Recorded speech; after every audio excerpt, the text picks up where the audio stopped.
Boa noite, bom dia, boa tarde. Um salve a todos e a todas. Eu vim matar aqui saudade de exercer a docência e eu vou mandar uma pequena aula de Brasil colonial. Na faculdade é Brasil Colonial 1, né, que vai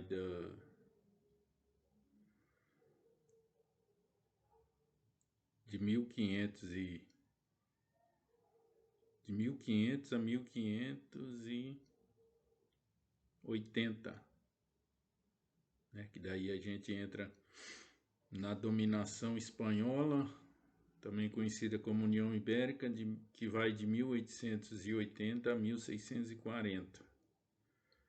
Né? Aí a gente entra no período de restauração, né, que aí é o Brasil Colonial 2, que vai de 1640 até 1750,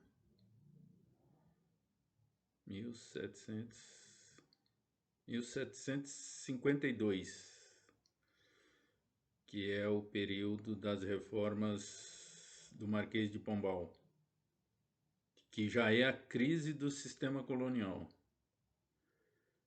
E de 1552 até 1808, que é a vinda da família real, que é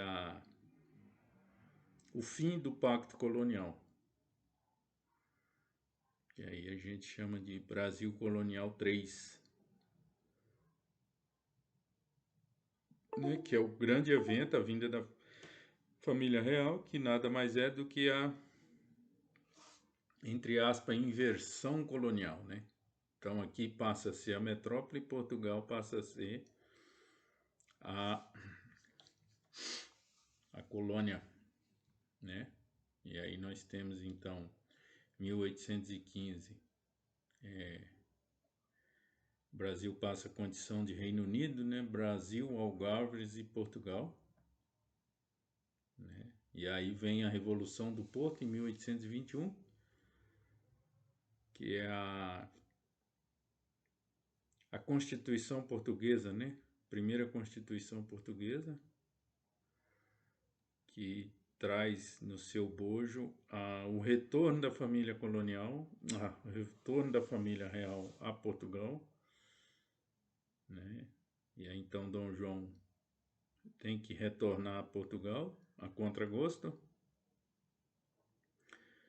e deixa o Dom Pedro I aqui, né? E aí é que é interessante a gente analisar,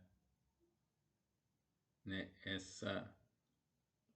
porque se a gente jogar um olhar simplista desse período, a ideia que se tem é que a coisa se deu de forma hereditária, de pai para filho, né? E que a coisa foi premeditada, né? Então, assim, se a gente for olhar como um olhar de uma história metódica, né? Então Dom João não resiste à pressão, Dom João VI não resiste à pressão dos portugueses através da Revolução do Porto e retorna a Portugal, deixando o herdeiro Dom Pedro I, né? Então, e aí entra nesse processo de recolonizar o Brasil, né? Que vai ali de 1821 até o 7 de setembro de 1822, essa tentativa de recolonização, né? E aí, mas se a gente aprofundar um pouco na questão, nós vamos ver o seguinte, que existia em Portugal o Partido dos Brasileiros, que depois vai se tornar o Partido Conservador aqui no Brasil, com a independência, que eu prefiro chamar de emancipação política, né? Usando o termo do Carlos Guilherme Mota e do Fernando Novaes, que escreveram uma obrazinha curta, A Independência do Brasil, né, que eles tratam o tema como uma emancipação política. E se a gente for ver esse período, né, olhando por esse viés do Partido Brasileiro com o Partido Português, de fato há uma ruptura na política. Então, por isso que fala emancipação política, porque houve essa ruptura política. E aí também é interessante quando a gente faz um estudo mais cauteloso, mais criterioso nesse períodozinho aí, também se percebe por que a nossa primeira Constituição ela foi outorgada por Dom Pedro I. Porque foi a única forma que ele encontrou de não deixar o Brasil voltar a ser colônia e também pegando, né, um pouco do viés do Norberto Bobbio, a era das constituições, né? Então, ele teve que outorgar aquela Constituição para garantir essa emancipação política, para garantir essa autonomia política do Brasil. Porque é bem claro, né? Desde a Revolução Francesa, né, e a Constituição de 1791 da Revolução Francesa, então o mundo ocidental se faz presente ter uma Constituição. E aí, então Dom Pedro tem que outorgar a nossa, porque, né, entre aspas, não daria tempo hábil para fazer isso. Se fosse como manda o figurino, né, que teria que instituir um congresso, fazer a maioria, a Assembleia Constituinte, igual foi feito na França, né? Aí os partidos, esse Partido Brasileiro se tornaria o Partido Conservador. Aí teríamos que ainda vir os exaltados, os republicanos, né? Que isso vai ficar muito forte no período das rebeliões do Brasil, né? Que vai ali da abdicação de Dom Pedro de 1823 até 1840, que é o golpe da maioridade. Então, esse período aí também é muito importante no Brasil, na história brasileira, porque mostra esse rearranjo político e os grandes partidos políticos no Brasil se formando, né? Então, aquele Partido dos Brasileiros que, com a emancipação política, eles são obrigados a saírem de Portugal e virem ao Brasil, se torna o Partido Conservador.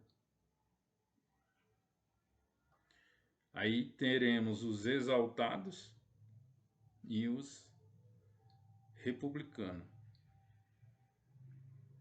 né? E aí então se constitui isso aí.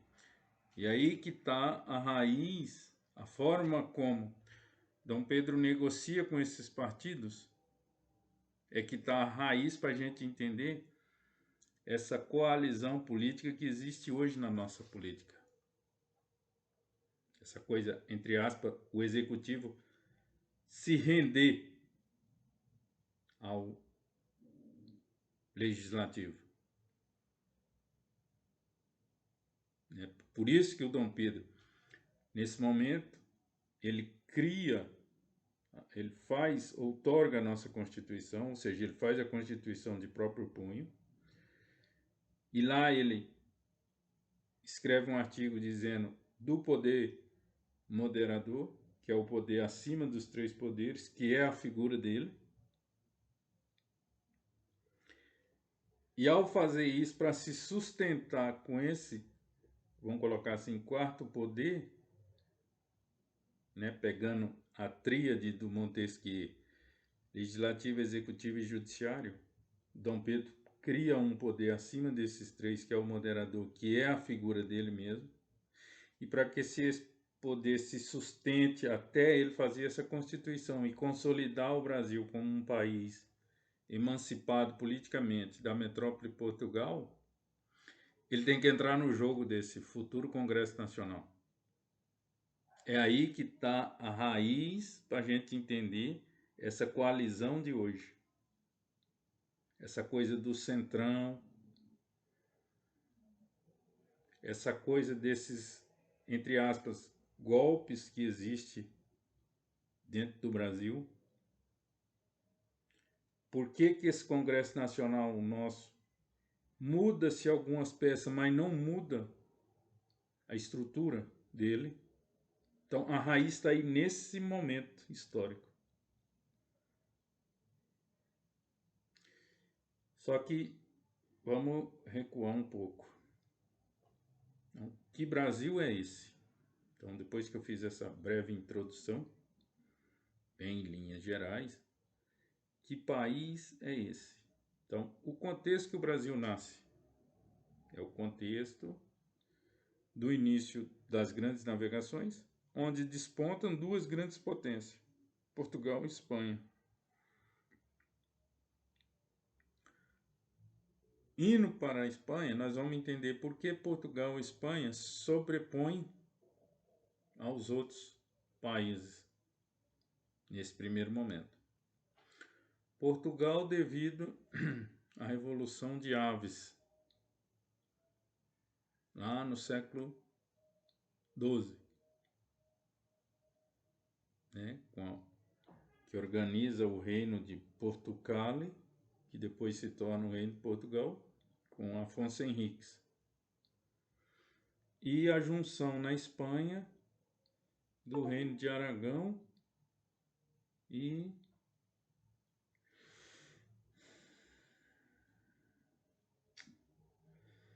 agora me fugiu, através do casamento lá entre Aragão e a Isabel, Fernão de Aragão e a Isabel, mas agora eu esqueci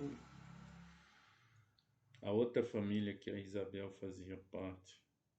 E aí cria-se o reino hispânico da Espanha. Só que tem um terceiro reinado dentro da Espanha que depois reflete na história espanhola no século XX, que é o reino de Barcelona, que no século XX, depois da Guerra Espanhola, né, de 33 a 1936, esse reino de Barcelona ele vai aproveitar aquele momento da ascensão de Franco, o fascismo espanhol, e lutar pela sua emancipação. A raiz desse reino, Barcelona, e da região basca, ela remete à época de Roma, quando Roma tentou dominar aquela região basca e não consegue, por causa desse povo basco. E aí então Barcelona se torna autônoma com relação ao Império Romano. Então, algumas regiões da Europa não são dominadas pelos romanos, seja por questões geográficas, igual o caso da Inglaterra, a Bretanha, por causa que era uma ilha, difícil a locomoção do exército romano naquela região. E essa região basca,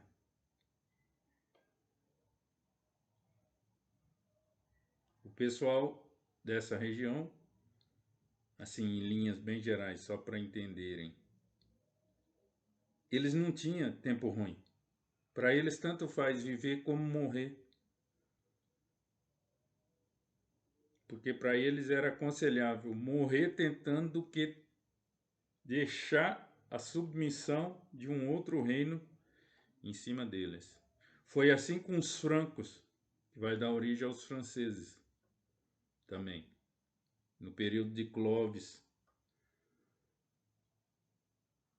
Mas voltando especificamente, Portugal e Espanha despontam, enquanto França, Inglaterra e Alemanha estão em formação. Por isso que desponta Portugal e Espanha. Portugal, então, através da escola de Sacres, se especializa na navegação. Devido à posição geográfica, devido a os ventos favoráveis, devido à troca de experiência continente africano, né, principalmente na região do Celta, né, lá no século XV, que hoje é o Sudão. Então já havia essa troca, já havia essa coisa, essa relação com o escravismo. O português ia, buscava matéria, né, levava matéria-prima, trazia. E Portugal já tinha uma tradição com a pesca do bacalhau, né? Já tinha essa coisa do, entre aspas, aventureiro, né? Principalmente a região do Porto. Então, todos esses fatores é que leva à condição de pioneiros nas navegações. E aí o contexto histórico desse início da globalização é a coisa do metalismo. Em linhas gerais, o que é o metalismo? O metalismo é: eu tenho um metal precioso,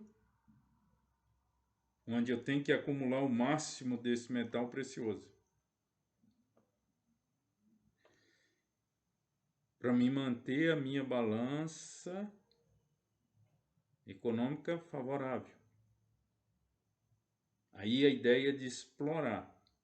Então eu tenho que buscar novos reinos atrás desses metais preciosos. Então, quando o espanhol, né, chega na América, 1492, com Cristóvão Colombo, o que eles se deparam? Com a prata. E exploram esse metal precioso. Só que esse metal precioso que está aqui na América, principalmente a América Latina, ele vai gerar uma inflação na Espanha. E essa inflação gerada com essa exploração excessiva da prata que sai principalmente da região da Argentina, ela acaba gerando o declínio dos espanhóis.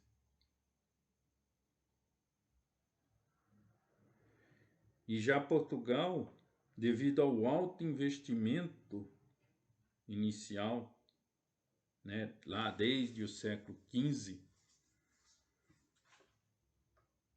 né, isso também vai gerar vai ficar muito oneroso para a coroa portuguesa, principalmente a partir do reino de Dom João III.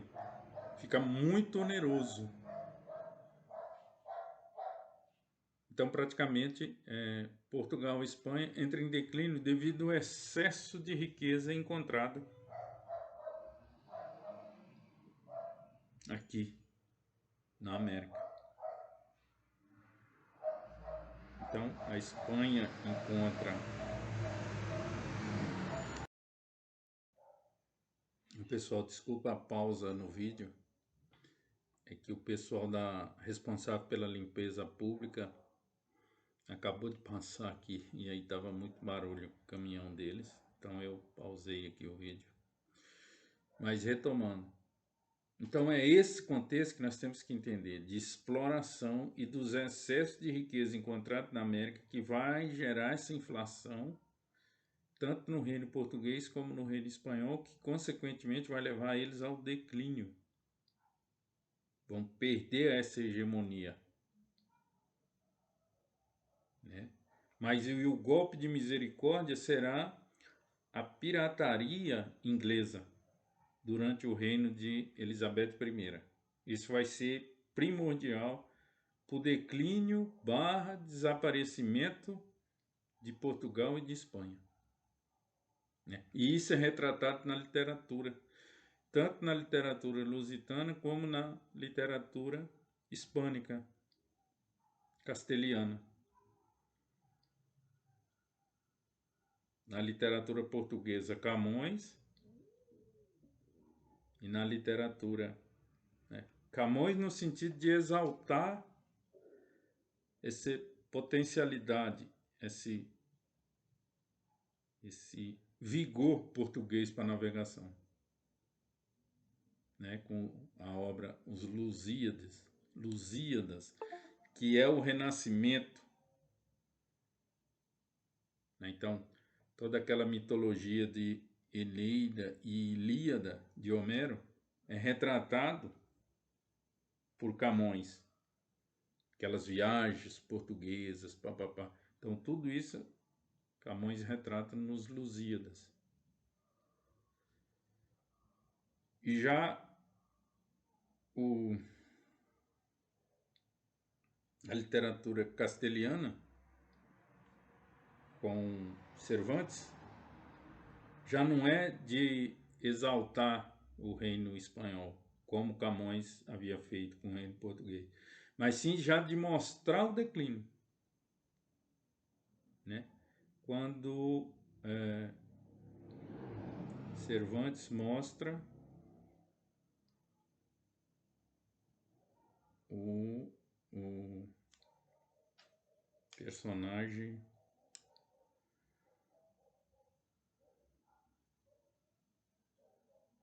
Don Quixote, né, que quer viver uma época que não existe mais, quer reviver uma Espanha que não existe mais. Então, e esse termo ficou, né, pejorativo. O fulano de tal está sendo Don Quixotista, ou seja, você quer viver uma coisa que não existe mais. Uma época que não existe mais. Então, assim, a literatura, ela entra nesse sentido como um auxílio para a gente entender o contexto histórico de uma dada época. Então, assim, se alguém se interessa em saber a importância de Portugal nesse contexto do mercantilismo, nesse contexto do início da globalização, nesse contexto das grandes navegações, os Lusíadas de Camões mostra bem isso. E se você quer acompanhar esse declínio, né, do poderio espanhol, Cervantes, né, o Don Quixote de La Mancha, e ele mostra isso aí, essa Espanha que não existe mais, embora ainda se tente resgatá-la, mas não existe mais. Bom, mas aí retomando, e aí, então, Portugal nesse primeiro momento, por ocupar o litoral, isso eu falo já a partir de 1549, eu dei um salto, 1549, que é quando se cria a capital Salvador, cria todo o estamento burocrático na colônia, né? E aí se consolida a colonização brasileira. E essa criação da cidade de Salvador, primeira capital brasileira, e esse aparato burocrático que se implementa aqui no Brasil, é chave para a gente entender a raiz da corrupção. Por que a raiz da corrupção? Porque essa galera não queria vir para cá. Porque não tinha atrativo nenhum, ao contrário da Argentina, do Peru, da Colômbia, que tinha metais preciosos em abundância, no caso espanhol, aqui não tinha. Então, Dom João III teve que subordinar os homens bons para vir administrar as primeiras câmaras municipais do Brasil, as primeiras arraial do Brasil. Aí a chave para a gente entender a corrupção no Brasil. Porque 1549, vamos lá, arredondar para ficar belezinha na mente. 1550. O ouro só vai ser descoberto no finalzinho do século 17. 140 anos depois. Em 1697 já começa a se achar os primeiros ouros do Brasil. E do tipo aluvião. Tem que fazer a garimpagem. Então ainda tem mais essa dificuldade. Então nesse período aí desses 140 anos aí para arredondar a matemática, ninguém queria vir para o Brasil.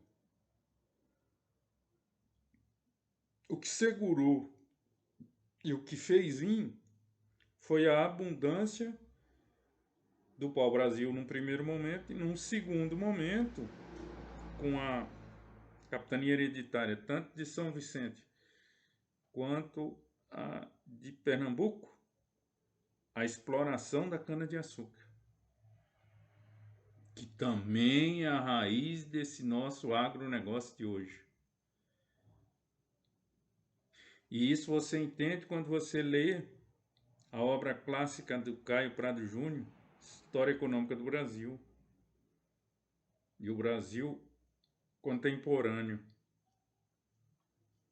né, onde ele descreve, né, principalmente na História Econômica do Brasil, ele descreve esses ciclos que predominou e predomina até hoje no nosso país. Cana-de-açúcar, ouro, café e atualmente o agronegócio. Então, a gente nunca saiu dessa coisa do cíclico, ciclos, como descreve Caio Prado Júnior.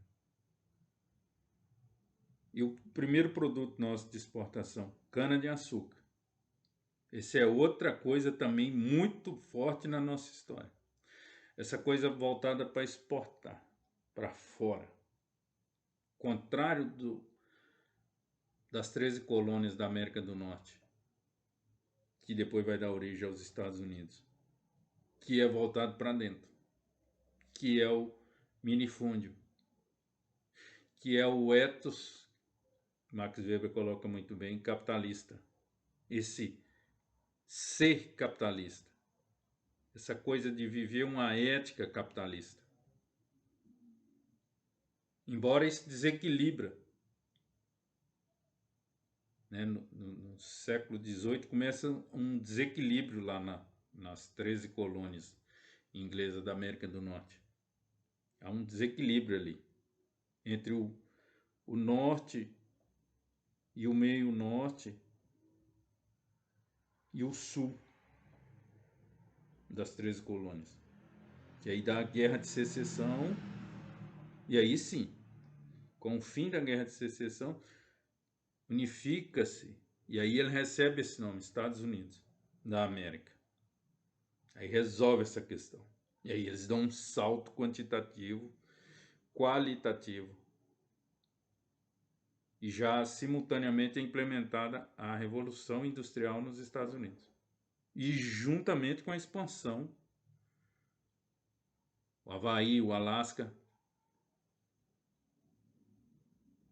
Aí depois eles vão para o extremo oriente, faz a Revolução Meishei no Japão, abertura daquela região, eles abrem a China também.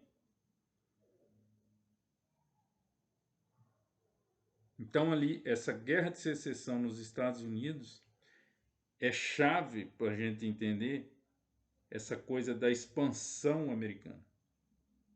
Essa coisa do poder dos Yankees, né, que a galera de esquerda gosta tanto de forma pejorativa, né?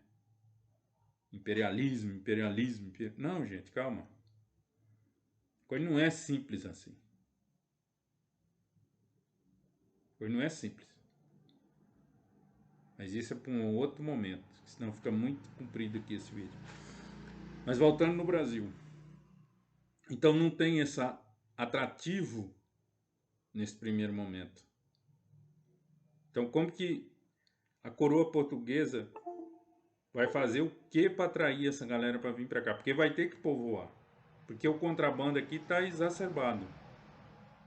Os franceses já começam a penetrar pelo Rio de Janeiro, pelo Maranhão, né? E começa a se organizar com os indígenas. Isso eu falo com relação ao Rio de Janeiro, né? A Confederação Tamoios, né? Que tem um apoio do francês ali naquela região. Então tem que acabar com isso e implementar alguma coisa para gerar riqueza aqui dentro.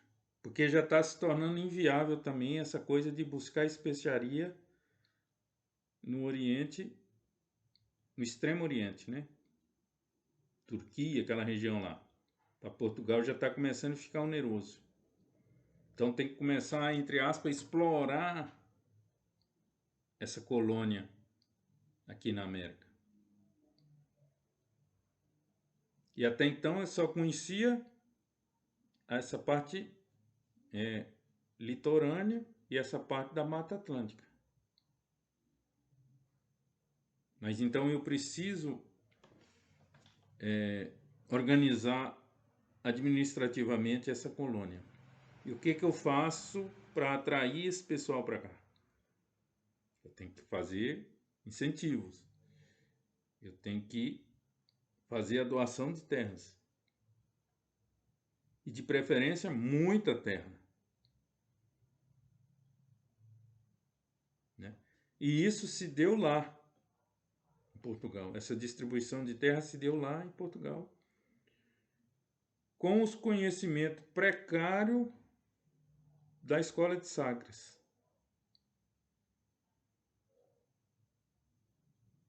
Então, vou te dar X terras, X extensão de terra.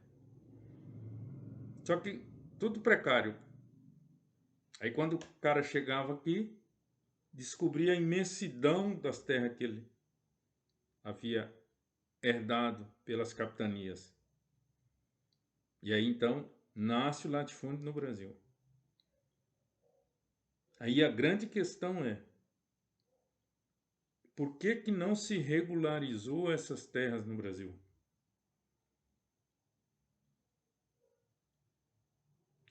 Porque se a gente perceber ali no século XVII, essas terras eram tão extensas, as porções de terra recebidas por essas famílias portuguesas para vir para o Brasil, é tão extensa que a coroa portuguesa, já no reino de Dom João IV, teve que criar as sesmarias, a distribuição da distribuição das terras. É aí, nas sesmarias, essa porção de terra redistribuída novamente é que cria todo esse conflito que nós temos até hoje nas terras nossas. E aí vai desde a má-fé né, do cara vende a mesma terra N vezes, e aí lá na frente dá pau, que na hora de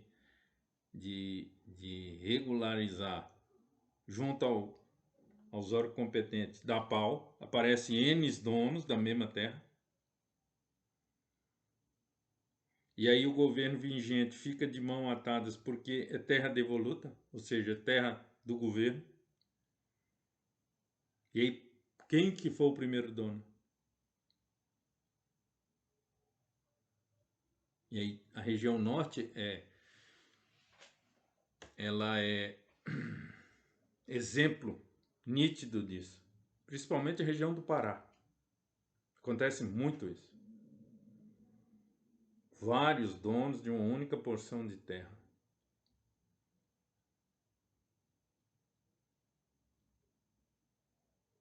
Nordeste, isso também é muito latente.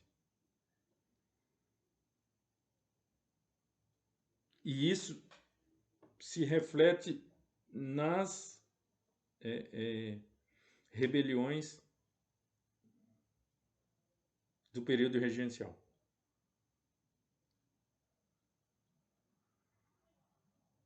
Porque a historiografia oficial, devido ao pouco estudo que tem, ela se ateve à questão da abdicação de Dom Pedro até o golpe da maioridade, a questão política, né? O risco que havia do Brasil perder a sua autonomia política nesse período regencial. Isso é o enfoque que a historiografia oficial deu. Mas não é só isso, né? Aquela coisa de tirar o véu, aquela coisa do trabalho arqueológico que Foucault tanto fala. Se for fazer por esse viés, você vai detectar essa coisa das terras. O latifúndio, vários donos de uma única porção de terra. Então a história brasileira nesse período, ela é muito rica. E por isso que se faz necessário você pontuar. Porque nos cursos de história, o Brasil colonial é aquele período que vai de 1500 até a vinda da família real. Esse é o Brasil colonial. Aí Brasil Império. Da chegada da família real até a proclamação da República, que a gente chama de Brasil II. E o Brasil III, que é o Brasil contemporâneo, é da implementação da República até o Michel Temer, o governo de Michel Temer. Olhar por esse lado não que está errado, mas você perde esses detalhes que são muito ricos da história brasileira. Muito rico. Principalmente esse período que eu estou de forma em linhas gerais, porque não tem tempo hábil. Eu necessitaria aí de no mínimo uma semana ou mais para explicar só esse pedacinho aí. Da fundação de Salvador até o finalzinho do século XVII, que é o início do período da mineração. Que aí sim, aí consolida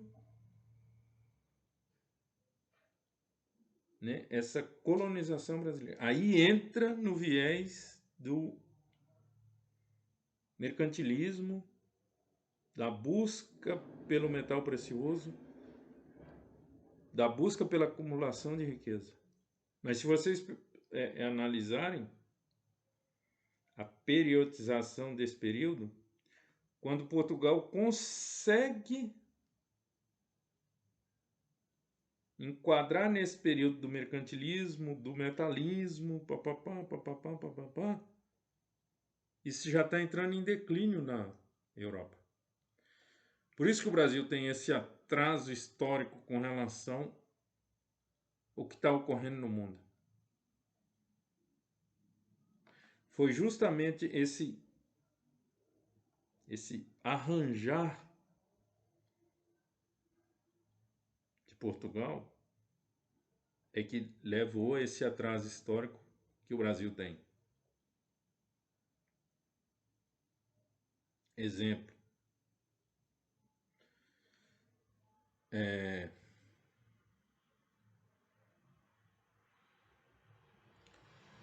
Como que era Portugal?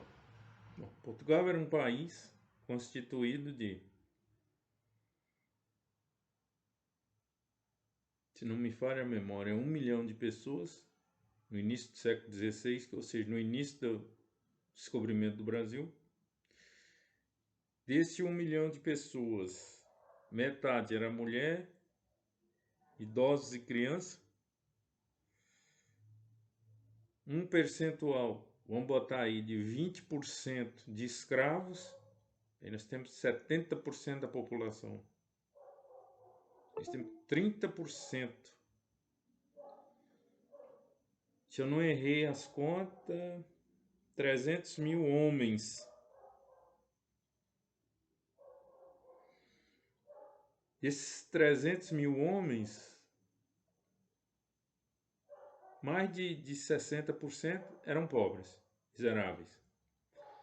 Vivia da subsistência, vivia da pesca ali, do bacalhau, tal.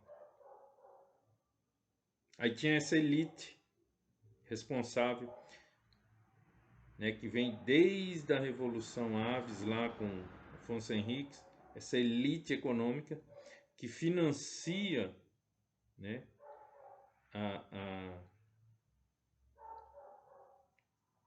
burguesia mercantil lusitana. É essa galera que vem para colonizar o Brasil. Então, olha o tamanho do Brasil, as dificuldades geográficas, naturais, etc, etc. E essa galera que vem para cá. Né? É diferente do que aconteceu na Oceania dos ingleses. Os ingleses, já ali no século XIX, na colonização da Oceania, já era uma puta de uma população, já tinha um excedente populacional. É tanto que o parlamento inglês resolve trazer essa galera para colonizar tanto a Austrália, Nova Zelândia, etc, etc.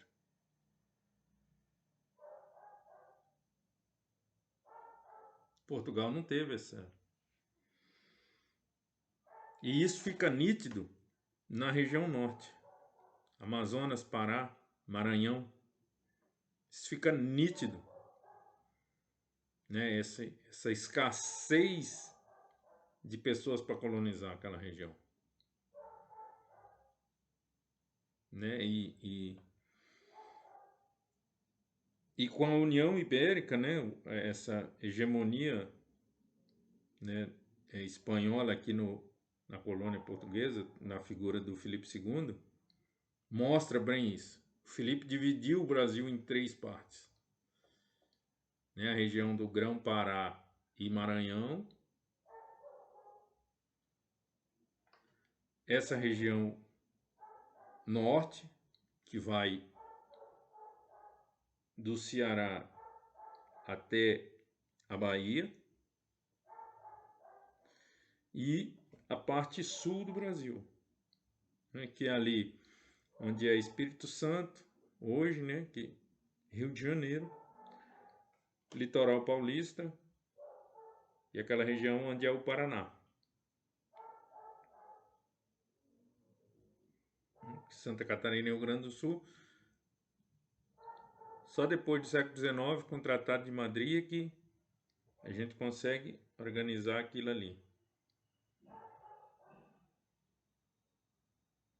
Então, assim, a gente não pode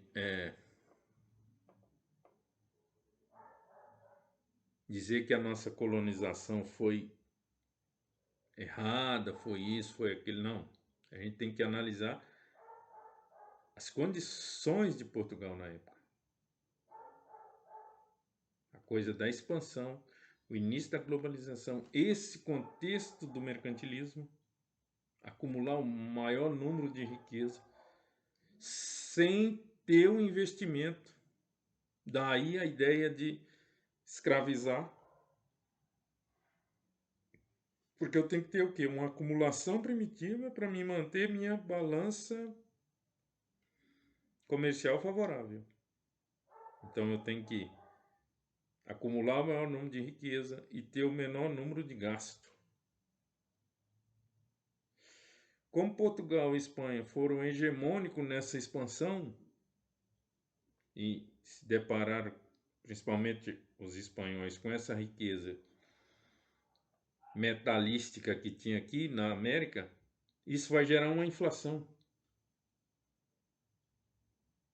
altíssima, ao ponto de falir essas respectivas empresas de navegação.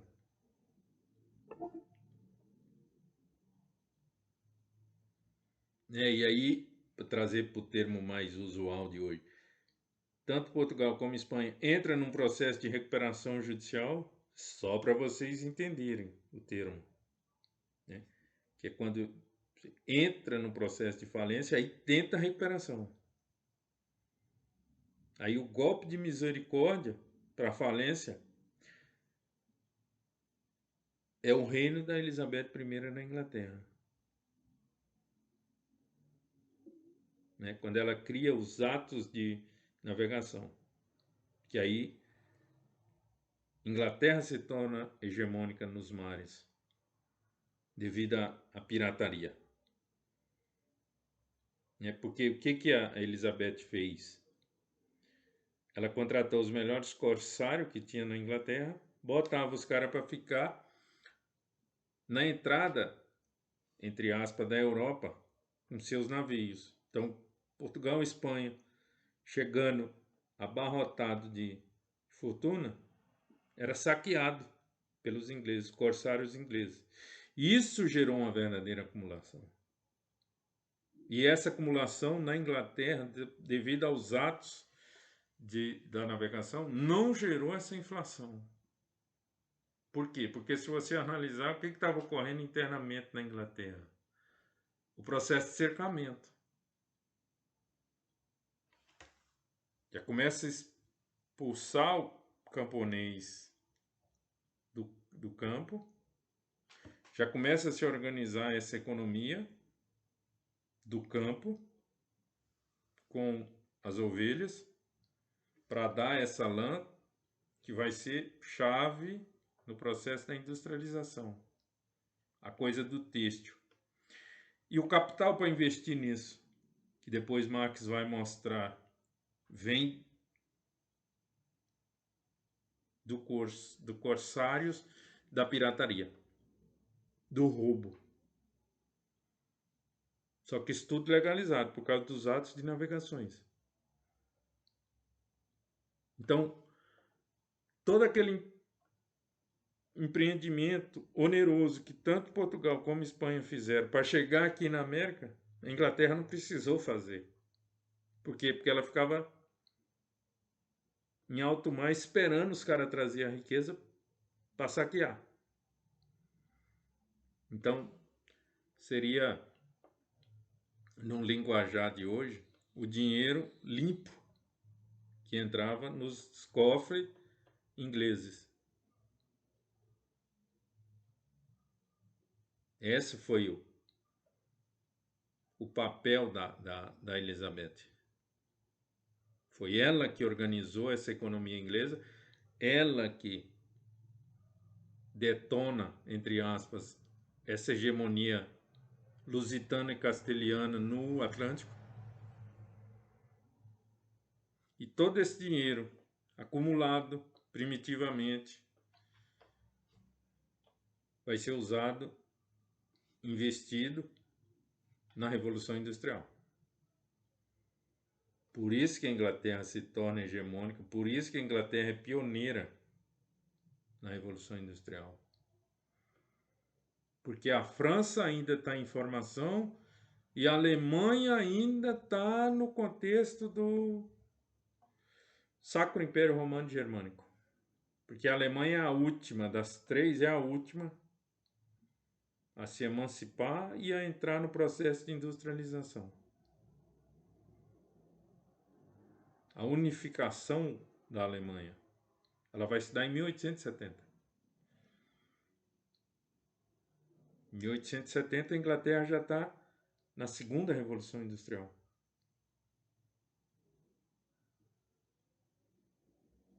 Que é a troca da produção têxtil para a coisa do carvão, o início da exploração do petróleo, o início da eletricidade, da energia elétrica. Há um boom aí já.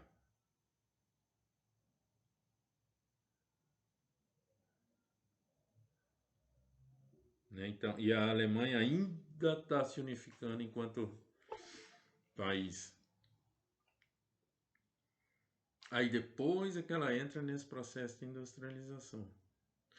E a França está saindo daquele período napoleônico, está saindo dos N golpes, das N revoluções burguesas que teve dentro da França. Que você só entende se você usar da dialética. A burguesia ascende ao poder, depois ela se torna revolucionária, antitese, e a sintese, quando ela sai, tira de cena o povo e a classe média, e fica hegemônica no poder. E aí ela se torna reacionária por excelência. E aí os golpes. O primeiro, eles colocam Napoleão Bonaparte, que é o braço armado, usando o termo do Florestan Fernandes. Porque toda vez que um país, quando ele está em crise institucional, crise política, e a coisa está beirando a anarquia, o que a burguesia aciona através do Estado? A força do exército, que no caso, Napoleão Bonaparte.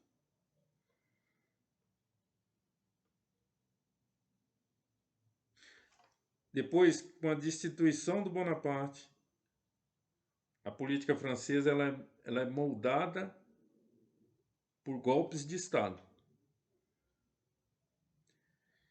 Isso é outra característica dentro da sociedade burguesa. A burguesia ela não tem esse pudor. Se precisar dar um golpe de Estado, ela dá. Se precisar pisar na democracia, ela pisa. Para se manter hegemônica no poder. Essa é a contribuição do marxismo na política. Na ciência política, melhor dizendo. É mostrar isso aí. Essa classe burguesa, se precisar fazer tudo isso, ela faz. Inclusive, pisar na democracia. Golpe dentro de golpe. A nossa história brasileira ela é assim. A nossa elite econômica ela não pensa duas vezes. Se ela sentir que está em risco, lasca a democracia. Se precisar dar golpe, dá golpe. Tem tempo ruim. O que não pode é perder a hegemonia do poder econômico e do poder político. Depois a gente vê o que acontece.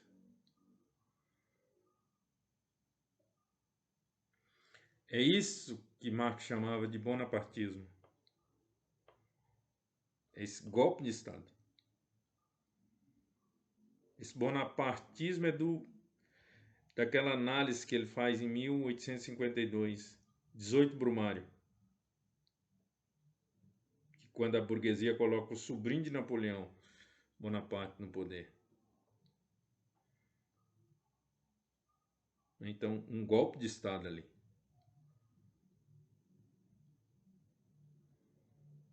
Isso, volta e meia, acontece.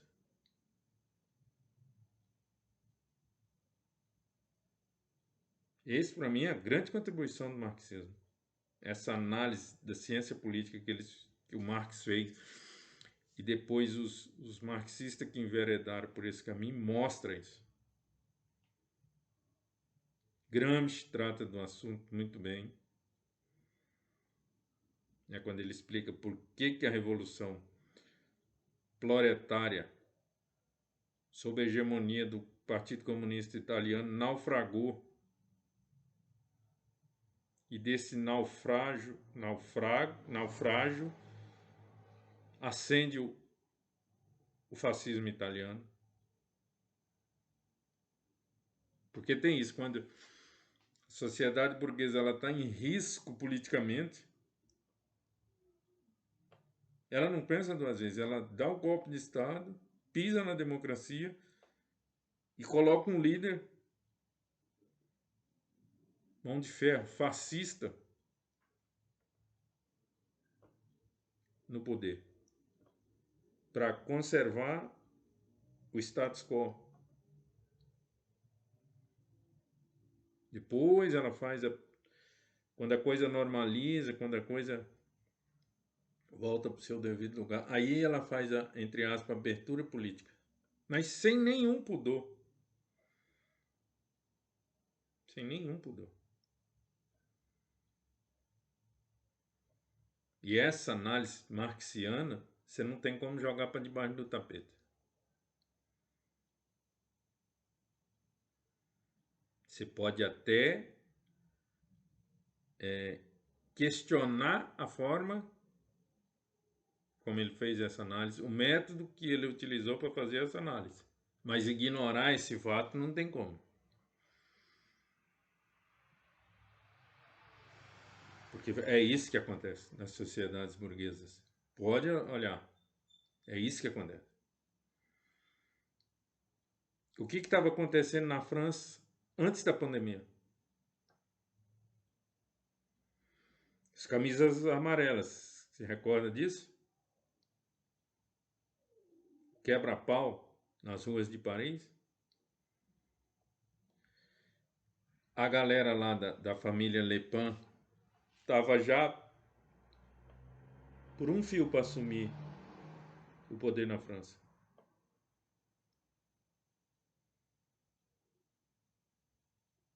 Não era esse o contexto antes da pandemia? A burguesia estava em risco. Aqueles camisas amarelas lá, os sindicatos organizados, estavam colocando a sociedade francesa em risco. A burguesia não pensou duas vezes. É lógico que o termo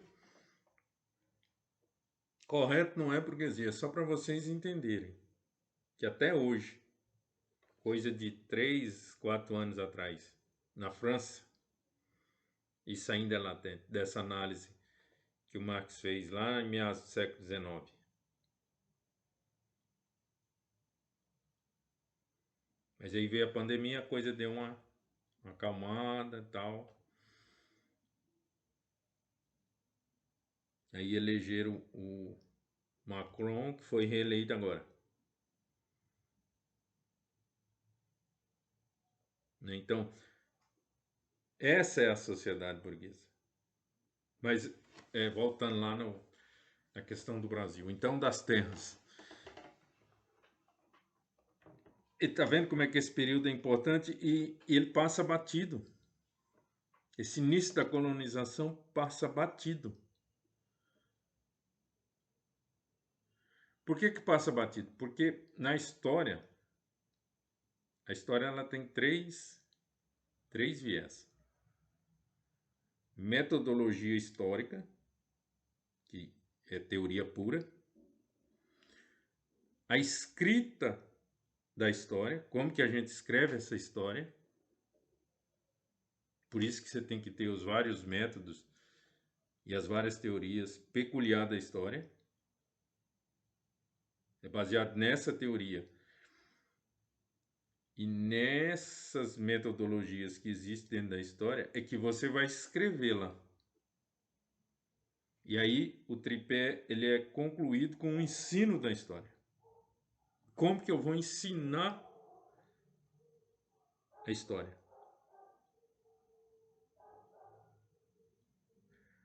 Aqui no Brasil é negligenciado tanto a teoria e metodologia da história, devido à complexidade, que você tem que sentar para estudar, não tem jeito, é teórico, como o ensino da história. Você só fica com a escrita da história. E como são poucos historiadores que debruçam nesse início da nossa colonização, devido às dificuldades, praticamente você tem que morar em Portugal um bom tempo, levantar toda essa documentação da época. Depois vim para cá para ver o que sobrou daqui, que ficou aqui. E depois ir para a Europa. Inglaterra, França, que tem documentos lá também, desse período. E depois chegar a articular esses documentos para você ver como que vai escrever essa história. Então, por isso que esse período ele é muito pouco estudado, muito pouco explorado, dessas dificuldades. Tanto de documentação, tanto de entendimento do período, né, que isso exige um conhecimento de história econômica nesse primeiro momento da colonização nossa.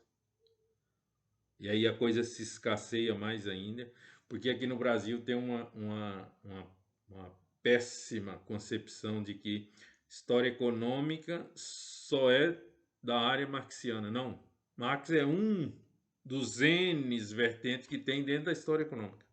Marx é um dos N. Mas aqui no Brasil se convencionou dizer que história econômica é marxismo puro. Não, gente. Não. Não, não, não, não, não. A gente tem que sair desses arquétipos. Tem que sair disso aí.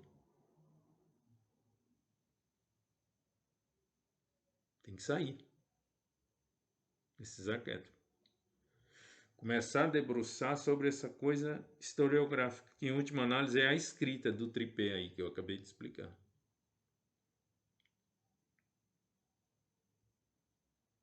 Então, por isso que esse período é pouco estudado, por essa a escassez de documentação, esse pouco entendimento que se tem desse período. É porque aqui o negócio parece que é meio que toca de caixa, né? Que convencionou aqui. Renascimento, mercantilismo, consolidação da colônia portuguesa na América. Pronto, fechou, acabou. Aí já salta. Já vão lá para a vinda da família real e a independência. Aí fica essa lacuna aí. Então por isso que tem que fazer esses cortes. De 1500 a 1532. 1532 a 1580. 1580, 1640. 1640 até 1808. Esse é o Brasil colonial. Isso é colônia. Pacto colonial, mercantilismo. A implementação da escravidão. Num primeiro momento indígena, num segundo momento escrava. África, africana, melhor dizendo.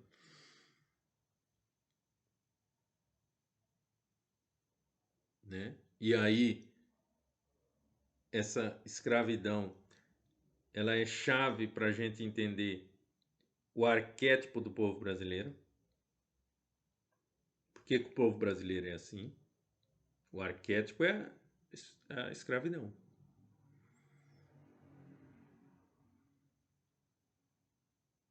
Esses 3 séculos de escravidão é que vai formar o arquétipo do povo brasileiro. Essa falta de dignidade da pessoa humana no povo brasileiro, juntamente com esse esquecimento do que fazer pós abolição da escravidão, diz muito do povo brasileiro, diz muito da nossa política,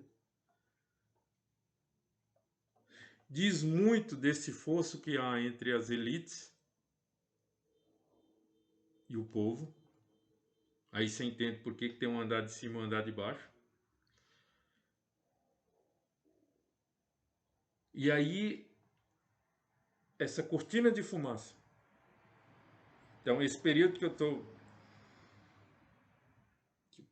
Vou ter que dividir esse período que eu estou tratando aqui. Ele é para mostrar historicamente aonde nasce a maior cortina de fumaça na nossa história, que é a corrupção. Porque eu tenho humildade de reconhecer. Aprofundando um pouco mais nos estudos, que não é lá essas coisas, eu consegui detectar o seguinte, que a corrupção não é o problema do Brasil. O problema do Brasil é outro. A corrupção é uma das cortinas de fumaça. Mas essa é a mais densa de todas. Por isso que a pessoa pouco estuda ou que ignora esse período histórico tem como claro na mente dela que o problema do Brasil é a corrupção. Quem dera que fosse. Não é. A corrupção é uma das N cortinas de fumaça que tem. Quando a gente aprofunda nesse estudo do Brasil colônia, a gente percebe que o que permeia, o pano de fundo, né, igual falava o Brudel, aqui no Brasil, essa escuridão densa, que não se enxerga nada, a não ser algumas fagulhas de vagalume. Adorei essa metáfora do Brudel, quando ele visitou a Bahia. Adorei. Ele estava indo embora, voltando para a França não, para a Argélia, né, que ele veio aqui, fundou o curso de História na USP e tal, mas ele ainda não era Brudel. Ele era um estudante, né, estudante, ó, desculpa, ele era um assistente. E aí enviava esses caras para cá. Como ele já estava na Argélia, já tinha essa experiência, né, com esses países, né, que a gente coloca hoje. Só para vocês entenderem, esse termo também está em desuso. Terceiro mundo. Então ele vem para cá ministrar aula aí na USP. E aí na despedida dele ele faz essa análise no Brasil, dessa escuridão que é a história brasileira. Outra também dele muito top é que o Brasil é um museu a céu aberto.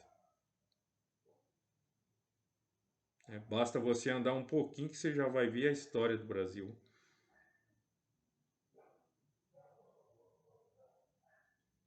O que o Brudel está querendo dizer com isso?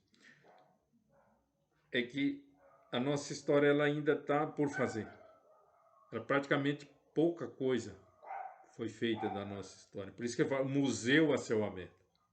A história está gritando na nossa frente. É isso que ele quis dizer. A ideia do museu, essas peças, é isso. Está gritando na nossa frente. E isso coaduna com essa ideia da escravidão, para explicar o arquétipo do povo brasileiro.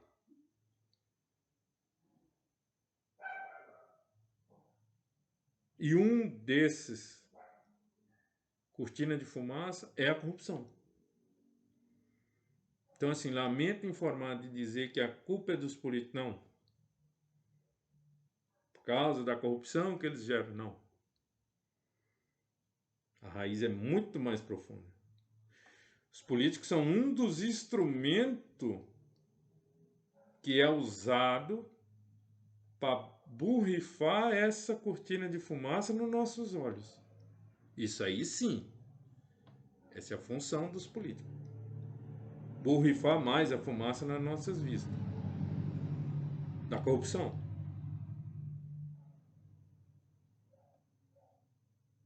Mas não é essa a questão. A questão é muito mais profunda. E eu, assim, particularmente, eu estou enveredando por esse arquétipo da escravidão africana. Esses 300... Por que durou tanto? O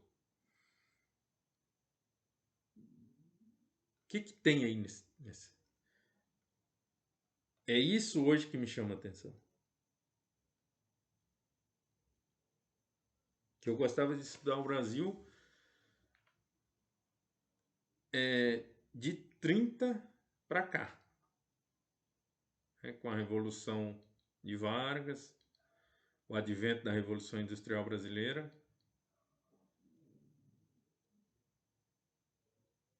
Mas é igual aquele brasilanista Thomas Skidmore. Quando você chega nesse período da Revolução de 30, da Era Vargas, você entender isso aí, você é obrigado a ir lá no primórdios da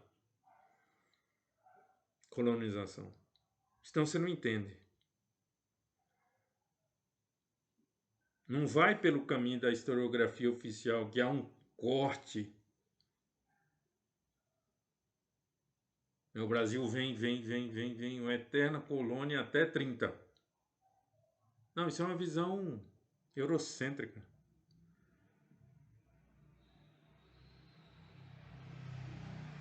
Então, a Revolução Industrial, que é a hora que o capitalismo aparece no cenário econômico. Isso é uma visão eurocêntrica. Se encaixa lá, quando você está estudando em Europa, lá. Aqui não encaixa. Aqui é outra coisa. Aqui você tem que voltar lá na colônia. Você tem que ter um conhecimento rudimentar de jurídico. Você entender o colonialismo moderno, que começa lá com a independência americana de 1776,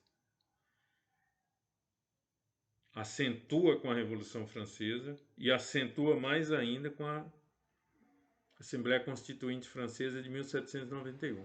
Aí você tem o constitucionalismo moderno. Que é o quê? Que é essa concepção de Estado burguês. Só que agora jurídico. Aí, direito de primeira dimensão, direito de segunda dimensão, direito de terceira dimensão, liberalismo, né, a dicotomia direito público, direito privado. E aí nasce, do meio termo, nasce o direito administrativo. É porque o direito constitucional, ele seria a parte dos ossos do Estado. A sustentação do Estado.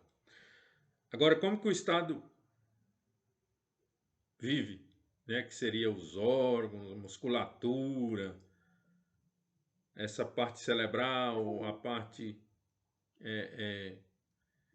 digestiva, etc. Aí é o administrativo. Você tem que ter esse conhecimento mínimo jurídico para você entender isso aí. E depois um pouco filosófico para pensar o Brasil, para pensar o Brasil no contexto do Ocidente. E aí, de novo, na coisa da escrita. E como que você vai passar isso para o papel? Aí começa as articulações. Aqui, Europa e África. Isso aqui no Brasil é negligenciado. Porque também tem um arquétipo de se fazer história aqui no Brasil. Baseado no mito. E o que é o mito? O mito é você cria uma figura arquétipa para esconder o que você quer esconder. E mostrar o que você quer que mostre. E você não percebe isso num primeiro momento por causa do mito que é criado. Isso você só consegue fazer quando você escolhe um tipo de escrita da história. Por isso que negligencia a metodologia e a teoria e negligencia o ensino da história. Eu não estava conseguindo perceber isso.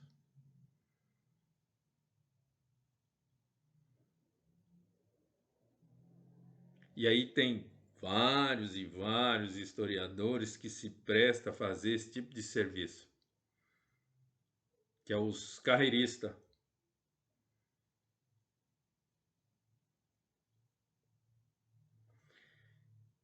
Entra para a docência, segue carreira na docência, carreira acadêmica, mestrado, doutorado,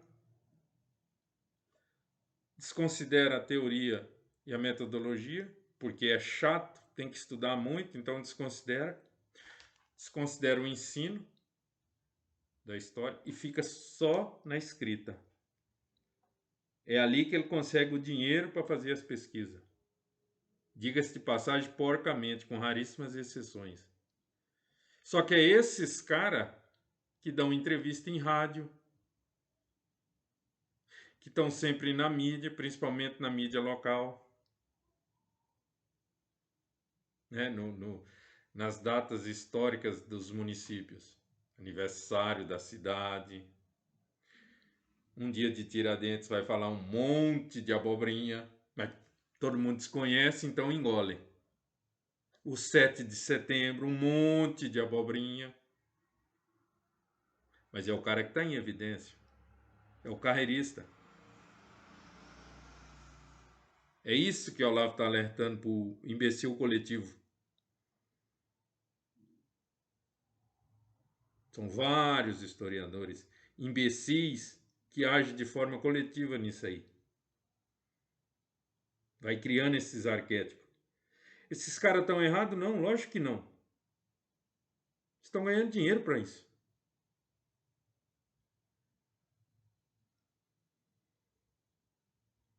Só que eles abrem mão da teoria, do aprofundamento e abrem mão do ensino.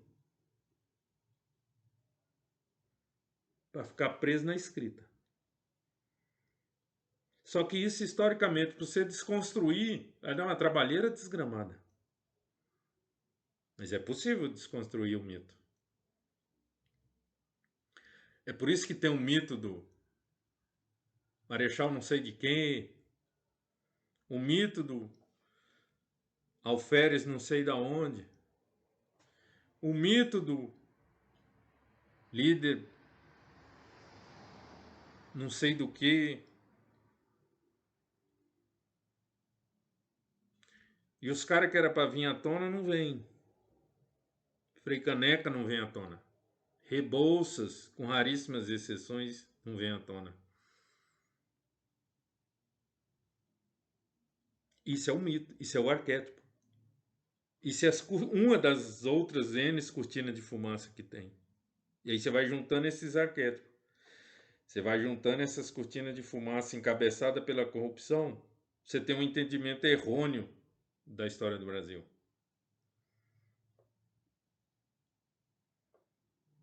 Como é que se organiza isso? Aí é que esbarra no The Wall, na parede da má vontade, do comprometimento do todo. Que se você botar um corpo estranho nesse equilíbrio aí que tá, dos carreiristas, do imbecil coletivo, você compromete o todo. Então, para não correr esse risco, vamos meter o The Wall, vamos meter as paredes para o cara não penetrar. Só que a minha preocupação é futuramente, que uma hora a história vai cobrar isso aí. Aí quem que vai estar disposto a fazer a desconstrução disso aí? A desempacotar isso aí?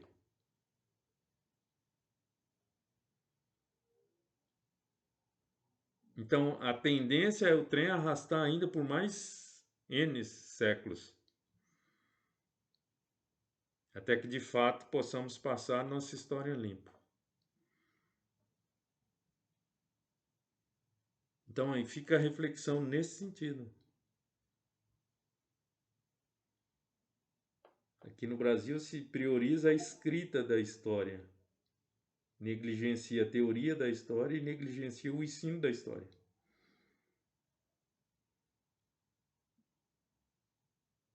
Que pôs doente, para não usar outro adjetivo, confunde ensino da história com prática de ensino. Olha para você ver a imbecilidade desse povo. Eles confundem o conceito de ensino da história com prática do ensino de história.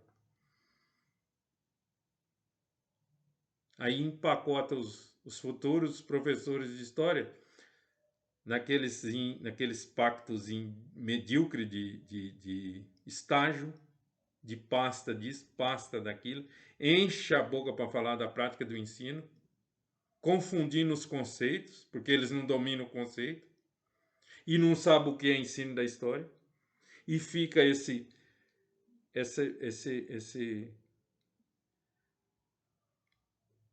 agora me fugiu um adjetivo. Essa bagunça conceitual, mas como os caras estão com a caneta na mão, estão em evidência, e o povo já está surrado de 300 anos de arquétipo de escravidão, aceita essas coisas. E fica esse negócio capenga que vocês estão vendo. Mas isso, uma hora a história vai cobrar. Vai cobrar. Eu não tenho dúvida nenhuma disso aí. Porque você pode maquiar, mas chega uma hora que não dá mais para maquiar. É igual esse negócio do Botox. O cara vai botando, chega uma hora que não dá mais. O corpo não aguenta. Fica muito inchado. Fica desfigurado o trem. Aí começa a dar pau. Os problemas de saúde. A história brasileira, ela vai ser assim. Uma hora vai dar pau. Vai começar a comprometer o todo. Pena que eu não vou estar aqui para ver. Se eu tivesse, eu de forma voluntária eu assumiria essa bronca. De refazer.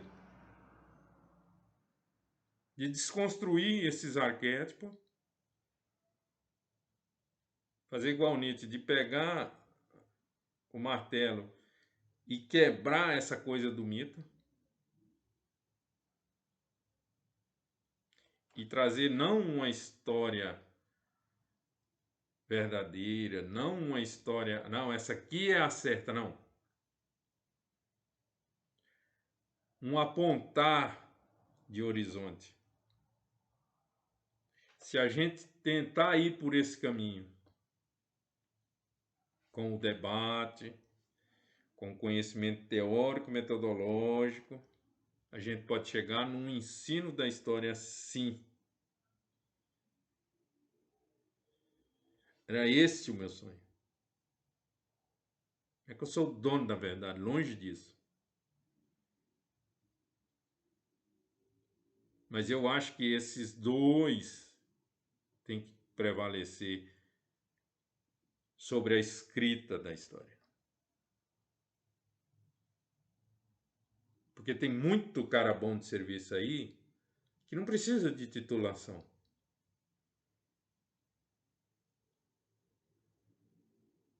Vide os nossos grandes historiadores. Eles não tinham essa formação.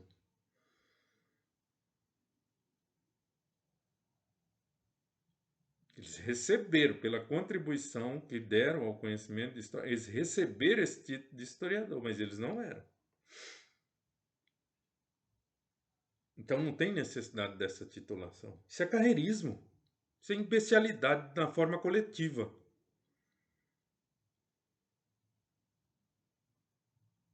Mas aí a gente olhando por esse olhar do mundo que nós vivemos, no momento histórico que nós vivemos, para essa parcela acomodada, mediana, para não falar medíocre,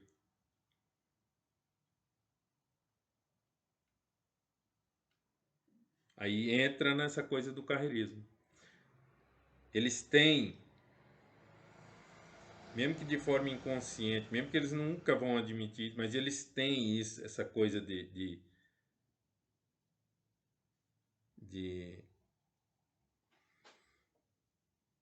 negligenciar essa parte teórica e negligenciar essa parte do ensino. Não está errada. O cara está ganhando dinheiro, tá certo, ele está ganhando dinheiro. O que eu estou falando é que uma hora, na hora que a coisa não tiver mais para onde empurrar, não tiver mais o que maquiar, e como é que vai fazer?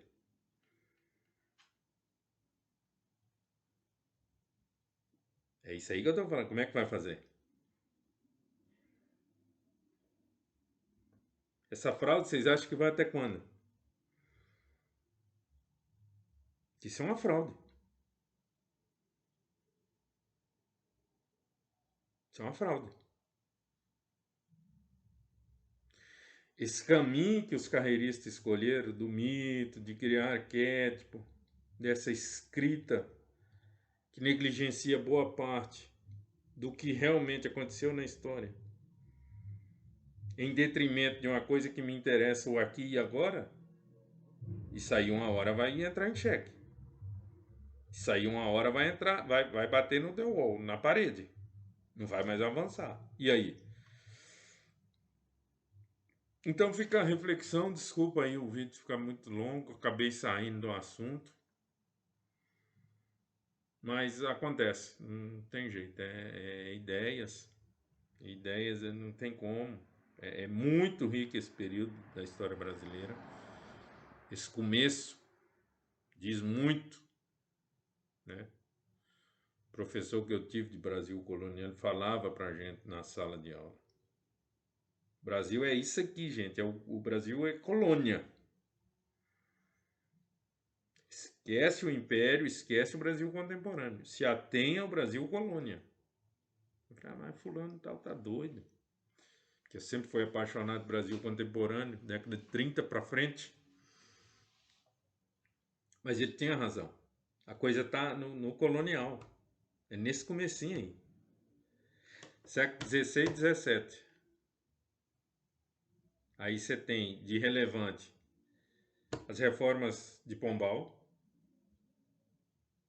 que é esse arquétipo da nossa educação. Você tem a vinda da família real, que é a quebra do pacto colonial.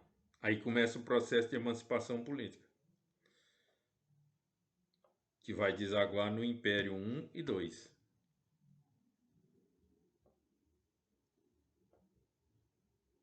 E esse período do Império I e II é que Caio Prado fala que é a raiz do Brasil contemporâneo.